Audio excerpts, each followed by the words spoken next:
Let's start with the first one. I hear this all the time. As a cop, I hear it all the time from people who are on social media. All you police officers are racists. Now, all my friends who are police officers would say, no, we're not. So we are polarized on this issue. Well, are we or aren't we? I think this is an important sentence to deconstruct. Let's do it right now. To say that police officers are racist is something different than saying that there are racist police officers. Would you agree?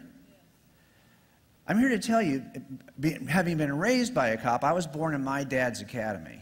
My son was born in my academy. This second statement is true. If there are police officers in this room, I'm sorry, but we've all worked in agencies. I know that there are some police officers who are racist. You know why? Because we hire out of the general population. And there are racists in the general population. Now, we try to do our best to vet those people out, but it's hard to do that when all you can do is ask questions and trust what you're hearing, right? We do our best to vet it, but there are racist police officers the same way there are racist firemen and racist teachers and racist doctors. As long as we are going to hire these professions out of these nasty little groups called humans, we are going to have some people who are racist. But that's very different than saying that all police officers are racist. I'll just tell you a little secret. No one hates a dirty cop more than a clean cop. If you think you're upset because you've seen some behavior on the part of police officers that you didn't think was good, trust me, you're not as ticked off about it as I am. I have no patience for it. As a matter of fact, my first impulse is let's make sure we purge the system of all of those guys because I'm tired of working this hard to have them give us a bad name. You would feel the same way in your profession, I'm sure. But let me give you some statistics so we can at least be clear on what it is we need to leave behind at the edges. For example, I don't know if you knew this or not, but I did some research. The most recent research on calls for service of police officers, well, there are about 31 million, slightly over 31 million calls for service in the most recent records annually, where police officers are called to a location for assistance. And then there's a bunch of times when police officers just see things like speeders or whatever, and they pull you over, and these are self-initiated contacts. Now, this number is really hard to know for sure if that's close. I think that's incredibly low. I think that's probably a much higher number. But to be conservative, to make my point, I will leave it there. That means that every year there's about 32 to 33 million contacts with the public that police officers make annually. That's a lot of contacts with the public. In the most recent statistics on police complaints and shootings, we know that of those 33 million contacts, there are about 5,000 reports of police misconduct. And of those reports of police misconduct, nearly 250 resulted in a death. Now, I'll just go for the sake of argument and assume that every single one of those fatalities was unwarranted. Let's just say that every one of those, for the sake of the argument, was a fatality that should not have occurred. It's not justified. It should not have occurred. If that was the case, that means that this is the percentage of police contacts that result in misconduct complaints or in a death. Now, even if I'm wrong by this by tenfold, this is still a very small number.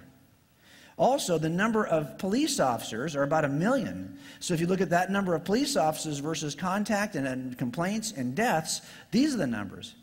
Again, even if I'm wrong by tenfold, that is a small number. Let's go back to our bridge for a second. I hear this all the time, too. Well, you know, racial minority groups like blacks would not be arrested so much if they weren't always committing crimes. They commit more crimes than anybody else. Black people commit more crimes. Really? I've got lots of friends who would say, that's not true. We're not criminals. Let's take a look at these two statements. Don't you think that both of those statements could be simultaneously true? Yeah, black people commit crimes. That does not mean that black people are criminals, because white people commit crimes. You wouldn't say white people are criminals. Asian people commit crimes. You wouldn't say that Asian people are criminals. These two statements could both be true. Let me give you some numbers on this. Right now, reported the last poll, we have about 47 million black people in America.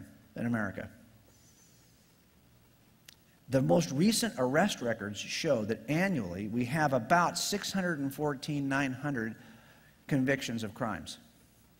Think about that for a second. That means that of all the black people in America, only 1.31% will ever get arrested and convicted of anything. That's an incredibly small number.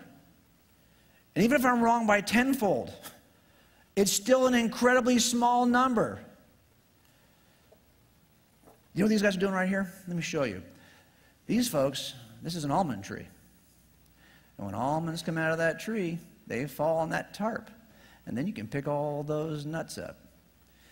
Those folks are nut picking. You realize that lots of us do this on a daily basis, right? We find the person in the group that is the craziest person in the group, and then we say all that group is like that crazy person. We pick out the nut, and we say all of you are like the nut. You don't like that when it happens with Christian groups. You don't like some Christian group doing something they shouldn't do, or you think this is, you would never do, but now you get labeled because they're nut picking. This is what nut picking looks like. So let me just put it this way. If you're going to say, and you're going to judge all black people based on 1.31%, you're nut picking. If you're going to judge all police officers based on 0.5%, you're nut picking. And even if I was wrong tenfold or more, you'd still be nut picking, and those numbers aren't that high. Do we get it? Now, we started off talking at the edges, so my first admonition would simply be this: you don't cross a bridge unless you're willing to leave the edge. And we have to leave something behind, and that is this: stop nut picking. We all do it. And remember, you got your own nuts, okay? Your group's got its own nuts too. So don't be too quick to pick somebody else's.